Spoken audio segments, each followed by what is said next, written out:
Hello and welcome to this episode today. We will discuss the reality of an orchestra position in this podcast. Today we have Ruben Mirzoian here. He's gonna be the E-flat clarinetist in the Dresden Philharmonie in the next season. At the moment he's co-principal in the Theater Ulm. We will have a lot of interesting insights about the professional life of an clarinetist in an orchestra. And I'm looking forward to discussing that today. And just to keep you watching in this video today, at the end of this episode, Ruben and I will share our worst audition experience that we had in professional orchestra auditions. Hi, nice to see you, Fabian. How are you doing? Yeah, I'm well. Are we having the same temperatures right now? It's like 35 degrees outside in Germany. Yeah, no, for me, it's maybe even up to 40. So Damn. Yeah, difficult times for reeds in Cairo. But I unpacked my clarinet a minute ago, and the reed is already dry. Like it's literally looking at me, just screaming for some water and moisture. But anyways, do you soak reeds, by the way, or so like in water like before in playing? water, or you don't do that? No. Just all right. Just this. Anti-warping team. But by the way, is that a bad thing? I know there's like two kinds of people. Like some people do it and some people don't.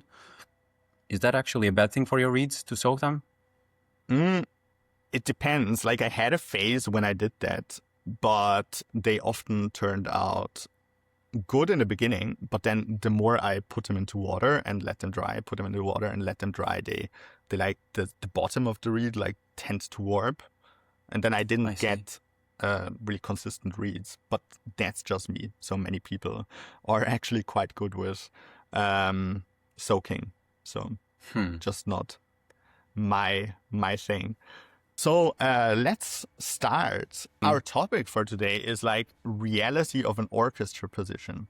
May I ask you, how would a typical day for you go? So let's say you would have rehearsal from 10 to 1 and a concert in the evening as well. Like let's say that would be the case. How would your day look like for everyone out there watching this, whose dream it is to become an orchestral player? So how would your day look like?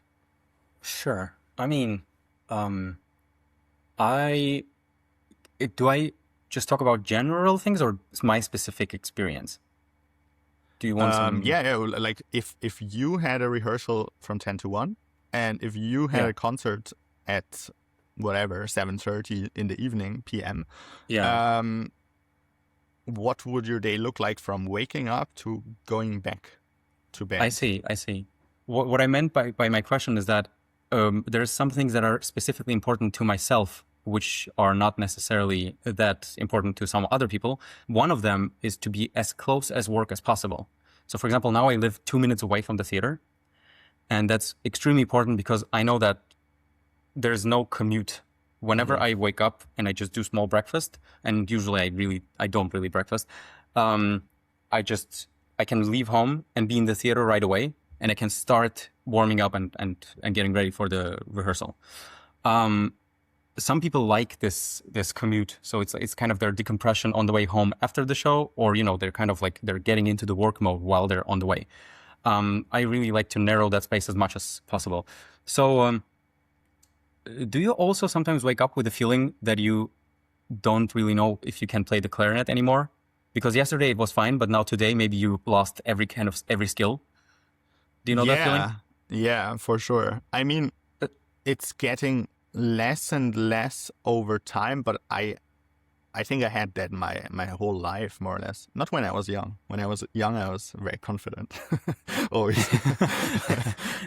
Reckless. But yeah, the older you get, the more you've experienced what all can go wrong. If you're little, you don't know what can go wrong.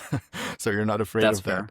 But if you already experienced a reed breaking for no reason, like, I don't know, for example, some weird keys not covering for some weird reason, and then you just basically, struggle for an entire rehearsal. Yeah. And also, like, for example, embouchure tension, random embouchure tension, is something I have been scared of. Like, not scared of, but that, like, if I have embouchure tension, like, I play significantly worse. And I can't really control which day I have embouchure tension, which day I would have a more relaxed embouchure. It would just come randomly. Maybe you ate late the night before, then you slept bad, and then you maybe, I don't know if you have this, but like this bruxism where you bite your jaw during the night, and then in the next day you're not relaxed and everything feels kind of tense. And this is something you can't control. So yeah. And then if you have to perform on the highest level, I mean, it wouldn't be a problem if, like, let's say you'd have to go and teach, like, no problem, you can teach it with like some embouchure tension, but maybe you cannot play your best version of Shostakovich 9 in this day. Fair. Is that, does that happen to you still? Is that a thing, or was that a case for earlier? Like embouchure tension, it gets, as I said, like less and less the more years your micromusculature like adapts to like all the things you have to do on the clarinet. But I think embouchure tension was always one of my bigger struggles. Like all the rest was like kind of fine. But like, if I would have had one struggle in the past, like, I don't know, like since I'm 20 years old, it would have been like tension with the embouchure, especially if you like over practice. If you go like for 5 hours with practicing, and then in the next day you're tense and play worse. So that happened to me a lot. So back to the day. So basically you wake up and you have a little commute. What happens then? Yes. So 2 minutes. So commute. I'm, as I said, I wake up with the feeling of, okay, I think I don't know how to play the clarinet at all. So I have an hour to learn, how to play the clarinet again, which is not the case. But as soon as I touch the instrument and try out some reeds, I'm fine. But this anxiety kind of winds up during the night before an important concert or an important day. So I would get up, I would go to the theater, I would warm up a little bit. I'm How a long big would fan you have to warm up? It really depends on how important something is that I'm doing. No, it's not less than 15, 20 minutes, just because I have to go through, like, I want to go through some reads and I want to find the best option for now. I want to see how I'm feeling, maybe some things that I want to work on. I'm also a big fan of kind of mentally swiping through the whole piece, or at least through some important parts of it, just to go through the last, like, important runs to refreshen them before the dress rehearsal begins, for example. So maybe normally also, like, it's not just about myself. I will talk to some colleagues. I will, greet a couple of them, maybe ask how they're doing. And so this socializing kind of helps to wake me up and get into the work mood, because we're a community. There is no way you can just sit down by your office desk and just type in the computer. But yeah, so I would warm up, not less than 15, 20 minutes, get ready, hopefully find a good read if there is one. Mostly there isn't. And then the rehearsal begins. And then the rehearsal goes as it goes. I hopefully don't have to do anything in between, especially if that's an important concert in the evening. So I really like to have lunch with colleagues and just socialize and kind of relax and unwind, just to have this, like, a little bit of a restful low in the middle of the day before it goes high, the anxiety comes up again for the concert. And then I would, sometimes I would take a nap, but I'm not really good at those. Are you good at midday naps? Is that a thing? No, I think maybe in the afternoon I fell asleep maybe like 3 times in my life or something like that. No, I can't sleep during the day. I don't know why.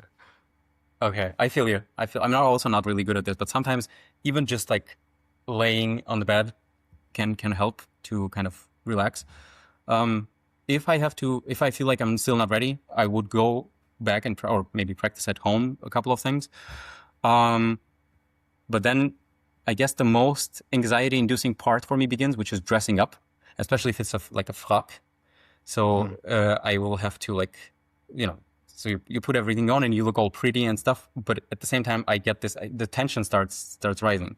So again, the shorter commute for me is better. I'm in the theater. I'm trying out some reads.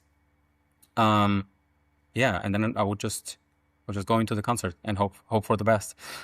Yeah, I guess that kind of a day is a bit, I mean, concert is one thing. If it's a show, it really depends on if the show is new or if it's a premiere or second show of the thing, or if it's something which it has become a routine. For example, today we're doing Meistersinger. I think it's my 4th time playing the show. So I'm kind of chill. So that's why we can do this. And I have to go to work in 3 hours. So, but yeah, for example, today we're recording this right now, and then I'm going to eat something because the show is very long. And then I'll go to the theater, let's say an hour in advance. So show begins at 5. I'll be there at 4. And again, I'll try out some reads and go through some parts of the piece that are particularly shaky or wonky. And then the show begins and you just, pray and spray, as they say. And what happens after the show? Oh. So when does it end, for example? So then you just pack and go home, or what happens? Mostly, let's say 80% of the time that's the case. I would just go home because mostly I'm tired or I just want some rest. A lot of times I would stay in the, what is it called? Like a cantina? Like a, the what do you call a cantina in English? You know what I'm saying? Canteen. Yeah, canteen, I guess. Yeah, of the theater. And I would just celebrate with the colleagues or just chill and communicate and socialize. I'm lucky to say that our orchestra is very, very friendly towards each other. Like there's huge groups of our orchestra colleagues staying after the shows and drinking beers and whatever. So it's amazing to sit down and properly unwind, but still with the colleagues to decompress and talk about some other stuff. Also sometimes to discuss work. For example, some things that don't work out in the shows. People really love to get tense about discussing what went wrong and whose fault it was, in a fun way. We're all just joking, but yeah. So sometimes I would just stay in the theater. There's no way I'm practicing after the show unless I have something insanely important the morning afterwards, and there's no way. But yeah, as soon as the show is over, my work day is over, and like you said, by the way, the work doesn't end when the show ends. When you go home, you mostly bring a little bit of your work and adrenaline, I guess, back home. For me, sometimes it can take up to 3 hours to unwind. So Meistersinger today, it will end at 11 p.m. And I'm probably going to be awake until 1, just because I'm still kind of into the processing and whatnot. And then I will unwind enough, then I can just go sleep. For me also, it's very hard to fall asleep after a concert. Like I hardly fall asleep before 1 if it's a concert day. So that can be a very draining part of being an orchestral musician, just still being in this adrenaline mode until 1. And then it's pretty late already, like for some people to go to sleep. That's fair. And also it's a big dilemma. We all hear this, right? Like you have to go to bed at the same time, you have to wake up at the same time. I don't think that's really possible in our job. I'm really trying to wrap my head around this idea of creating a regime or a routine where I would go to bed at the same time and go, but it's basically impossible. Even if I would say no to any kind of social gatherings, if the concert ends at 10:30, 11, while I'm going home and while I'm unwinding and whatever, it's at least 12. And going to bed at 12 and then waking up at 9 is also not really the case, because sometimes we would have rehearsal at 9:30, or I would have to be in the theater at 9, or maybe even earlier. So it's very shaky, and it's difficult to organize in such a way that, I'm working from here to here, work ends, laptop closes, I'm at home, I'm chilling, I'm resting. Yeah, so that maybe can become difficult. Also, can we talk about one more thing that is very untold about when you're studying? One of the things that I really had to learn from scratch, and I didn't realize how important this thing is communication. So an orchestra job is a community job. It's you have a, it's a group of people. It's a bunch of very different minded people and also with different characters and stuff. And in my understanding, if you want to be a nice colleague, you definitely have to, you have to at least try to integrate yourself into the social groups of the orchestra. And the way you do it is communicating. And especially for me, since I'm a foreigner, German is my second language.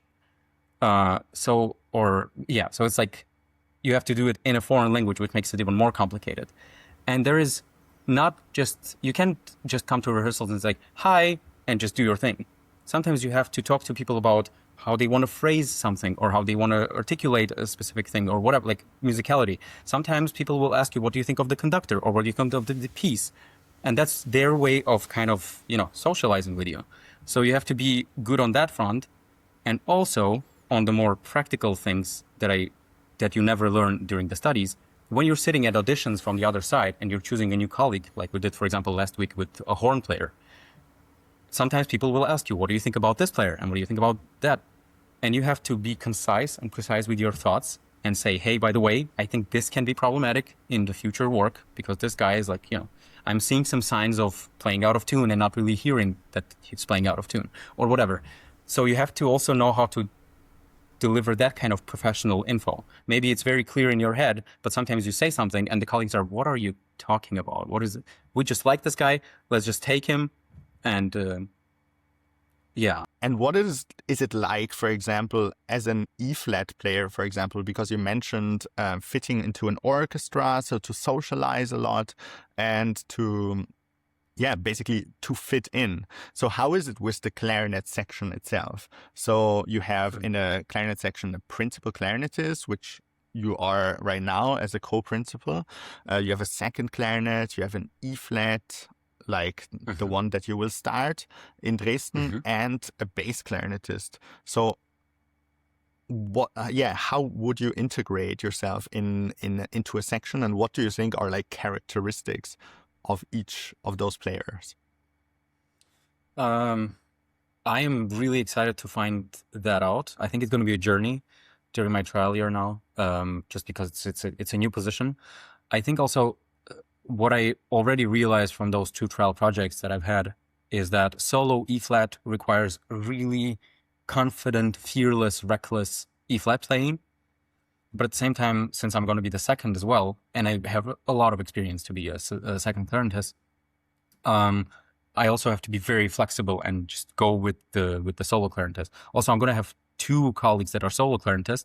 And of course, since that's two people, two different personalities, two different ways of playing and phrasing and, whatever. So I really want to use my chameleon skills to adapt and to fit the best. Really excited to try that out. And at the same time, you're playing, I was talking to one of the colleagues and she's the solo English horn player. And she would say it's weird because you're second and you have to be kind of hidden. You have to be in a supportive role.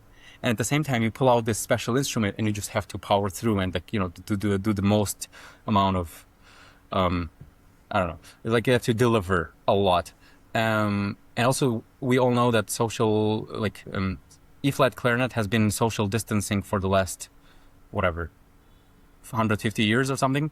So you have to be very loud, but at the same time, I don't want the E-flat to sound like it's killing you and your ears start bleeding. So I want to be very, I have to see. With my position now, since I'm a co-principal, so I have to be doing both first and second, plus in my contract, I have E-flat and bass. I have to do everything. I have to be in German we call that Mädchen für alles. So a lady for everything. In my case, that really means you just have to be super versatile and very you have to be ready for every role. That requires a lot of flexibility and preparation. But at the same time, if you know what your job is for this specific evening or this specific show, I don't think it's a very big problem anymore. Today, I'm going to play the first clarinet in Meistersinger.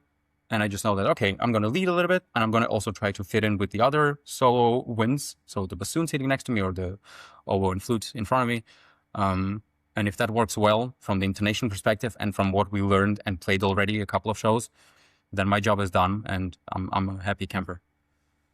And which position do you feel more comfortable in? So are you more like the comfortable in as a principal clarinetist where you have all the solos and leading, or are you more comfortable in the following and adapting part? I am a really good team player. I know that about myself for years now.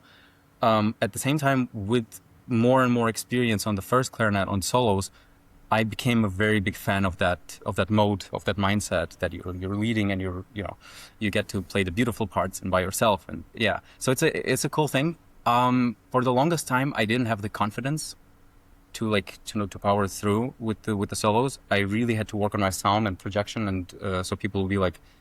So my main feedback for years was like, you can give a bit more, just go, just do it, and that was difficult for me to learn. But I feel like I'm still better at being a team player, but I became more and more comfortable with experience to just project and be on the first. As I said, it's going to be really exciting to get to know what it's like to be a solo E flat, just because you know this, right? When the orchestra is playing full tutti and everyone is screaming, all you can hear is the piccolo flute and the solo or the E flat clarinet. And that's it. They're on top of the whole wave of strings and everything else that's going on. Maybe sometimes I think what's even more exposed is brass players. Like if a brass section just enters the stage, Bruckner 8, fourth movement, it's just like that. There's no fighting against that. So, yeah. But speaking of Bruckner 8, which piece of repertoire is like one piece that you have never played so far, but you would love to play? Okay. As a soloist with an orchestra, it's R.T. Shaw Jazz Clarinet Concerto. It's one of the coolest pieces ever. It's just so much fun. I would love to play that sometime. But in the orchestra, I want to say like Mahler 8, just because it's so massive. And also, yeah, there's a lot of things that are missing, but I think mostly that. And what I want to come back to is one of my most favorite pieces ever is Bartók's Concerto for Orchestra. Have you ever played that? I didn't play it actually. Okay, it's amazing fun. It's 5 movements of just pure like chaos and madness. It's super cool. So I really want to come back to that piece. I was lucky enough to play that once. What I'm getting back to, also one of my most favorite pieces ever, is Alpine Symphony. I'm also going to play that in a new role. Last time I played it was on the second. Now it's going to be on the E flat. So I think let's stick with Mahler 8. What would be yours? Yeah, I would have said Alpine Symphony. So yeah. Okay. This I haven't played, but it's like one of beautiful. my favorite pieces probably. From opera repertoire, what would it be in your case? Maybe like I haven't played Tosca, so probably that. Oh, I see. Yeah. Mine is a bit more complicated to organize, which is the whole excerpt, but the excerpt and the aria itself, but not the whole opera. Oh, I see. Like in a gala, like in a concert gala or something. Like obviously you play that all the time. Yeah, the opera is amazing. That was the beginning of my trial year here in Ulm. That was my first production. But for me, the thing that I still haven't gotten to is Ring Cycle. I would love to do the whole Ring, like it's all 17 hours or whatever that is, of the 4 operas. That's a bucket list. Yeah, that's crazy. What do you think about where the orchestra job is going? So for everyone who is now like starting their studies or during their studies of clarinet performance or bachelor, what do you think is the future of the orchestra job over the next, let's say, 20 years, which is maybe a relevant time frame for people? I mean, 20 years, if we're talking about people who are now starting to study, so they're like 18, 19, 20, that hopefully in 20 years, they'll already be set with a job or with something like that. But if I would make a prediction about, 2046, 2045, whatever. Are we coming to the topic of, is AI going to take over my job? Which I don't think it is. No, not But or obviously concerts are not going anywhere. yeah, but okay, I have a few ways of predicting where it's going. I think the main ones would be an optimistic one and the pessimistic one. The pessimistic one is that we're all dead. Maybe not as dramatic, but the pessimistic one would be that there's such a catastrophic environmental and economic chaos happening all around us that everyone just has to flee, to, I don't know, Iceland or whatever. So it's like it's a whole shenanigans, and no one cares about orchestras anymore. Maybe a bit less pessimistic, but still very sad, is that there's no funding. And so only the top of the top survives, and only the most like ambitious kind of a middle or low, let's say not low level, but like low from the opportunities that they're going to get, also kind of survives just on pure ambition and maybe some private sponsors or whatever. If government cuts a lot of like majority of the funding towards the orchestras, I think it's survival of the fittest, and it's going to be a complete chaos, and it becomes even more competitive. Like, look at Germany. We have discussed this on one of the podcasts. There's insane amount of opportunities. It's just the market is kind of it's massive. It's bigger than anywhere else in the world, and at the same time, it's so competitive. Imagine what happens if we shrink the bottleneck of the orchestra positions to like minuscule amount. Then everyone who's qualified would also be very lost.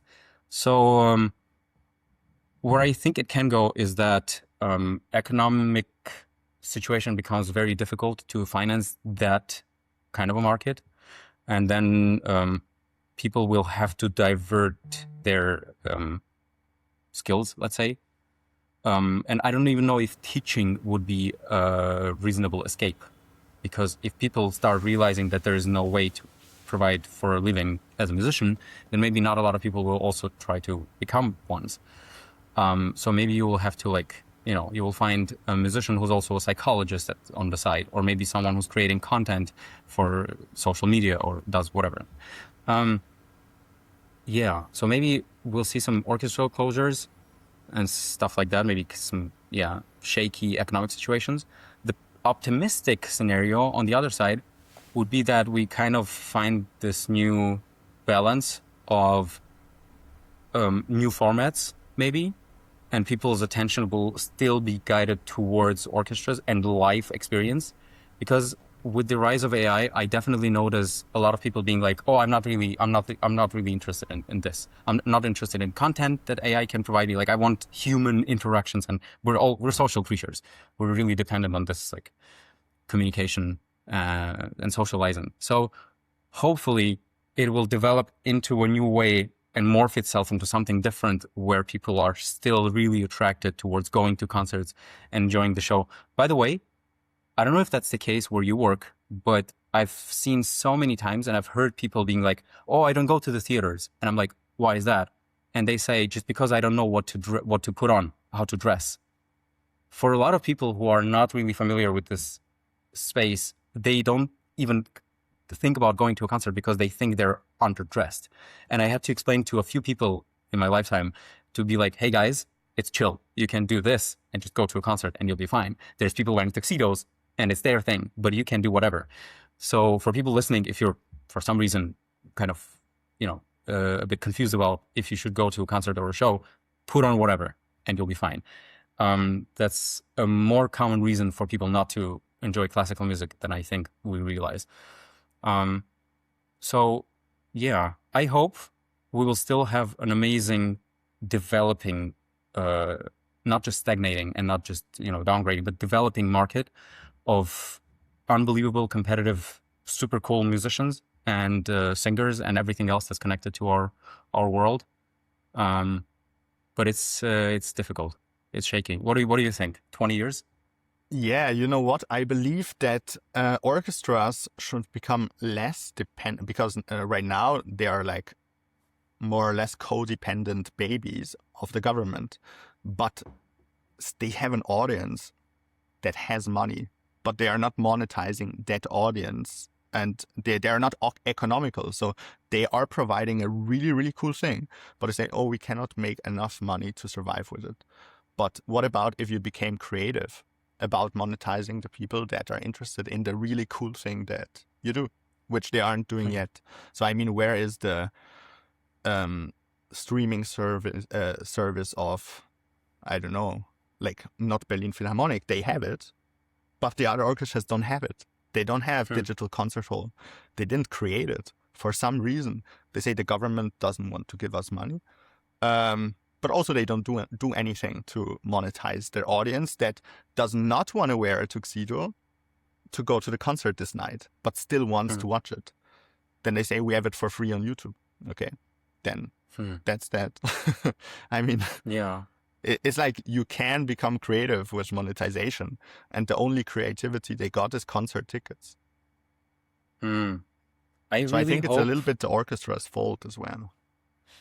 Definitely. I mean, I guess. I really hope in the next 10 years we will see a radical new format of things, at least in some orchestra. Like one of the things that has been very interesting, how it developed quickly, is film or like, film music during the movies. So they put on movies with live music, with live orchestra.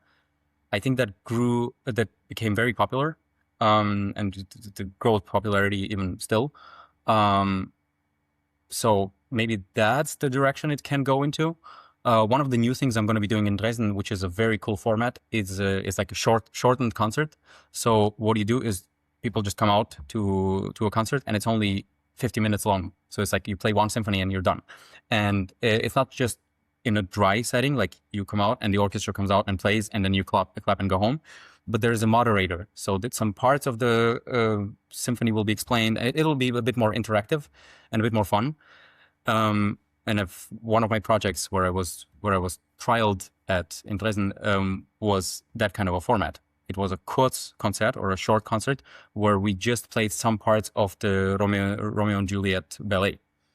And before some numbers, the moderator would come out and explain some things like, here's the motive of whatever. And people feel way more integrated into the music, and it's not just an abstract thing to them. So maybe new formats would be very cool to see, because we have to adapt to the other audience. There's no way in 20 years we will still see those, let's say, older people who are now coming to the concerts and be as excited or maybe as educated, or we cannot expect people to stay the same in 20 years. So if people are changing, maybe we also should adapt and change in some ways to provide new stuff. Absolutely. And I mean, if, for example, AI comes out and gives new opportunities, like it opens doors, like to completely say, I don't want to have anything to do with something that is like literally like the invention of the internet, like again. And then, no, we don't want to use the internet. Now, why you don't want to use the internet? It's like, but why? Like maybe find of a use case to use the internet, which now all of orchestras have done. They do use the internet. They do use technologies, but concert halls exist. So it's like it can coexist, and you can use tools. And I feel this, this basically big X, oh no, technology. No, you are using the internet. Internet is technology. So you you are using emails and stuff like that. So it's like we have to be mindful of like what is possible, and not say, that AI is going to take our jobs if we're going to use it. No, it's not going to do that. Concerts are not going anywhere. But maybe there's a way to use it to not make orchestras go extinct. Yeah, I hope concerts are not going anywhere. I hope you're right. Let's see about that. Yeah, so our last point of today is the worst audition experience we both had. So I will start. Sure.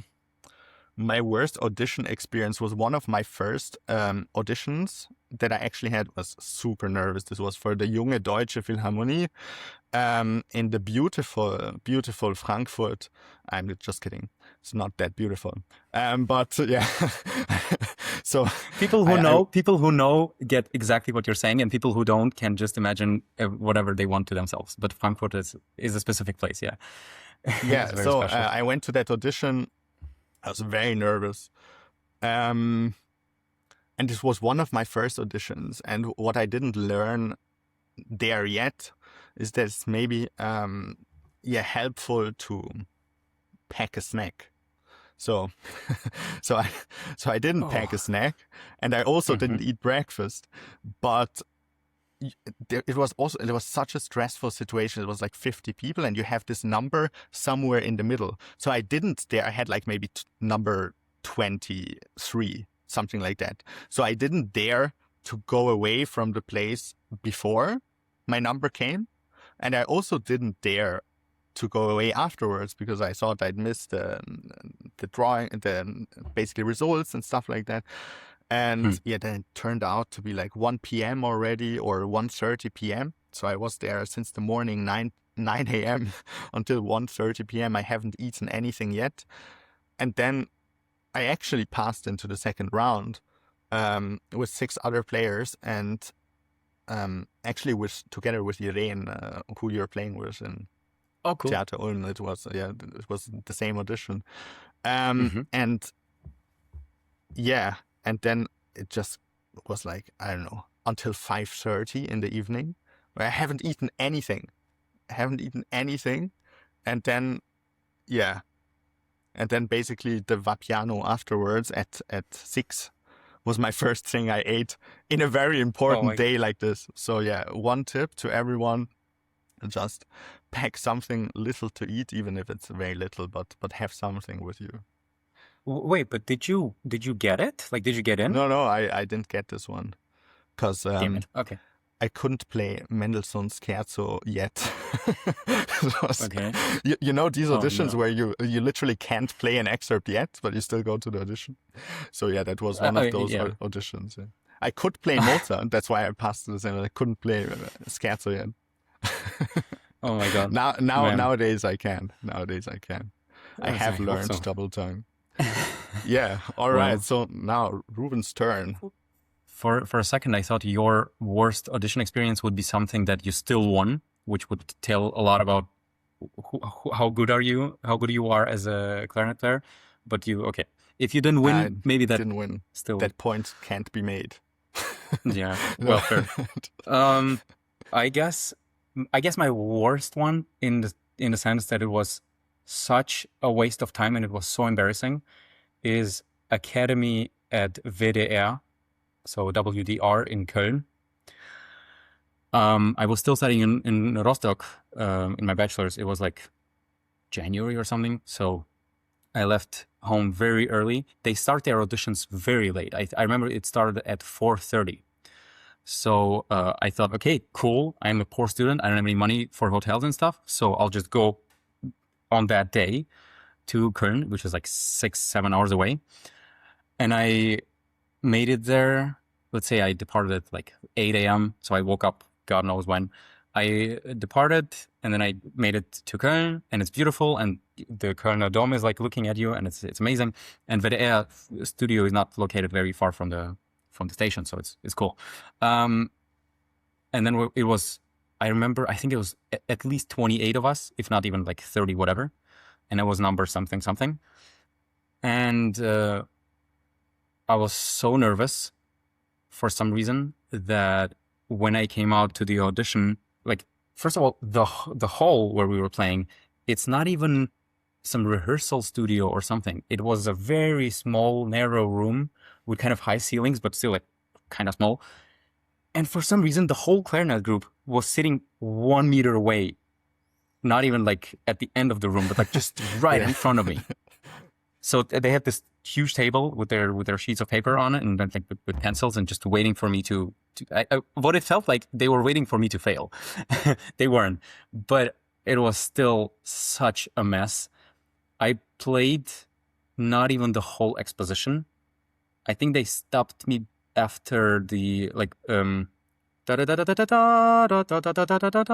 with after the fermate. I didn't even get to play the end, I think.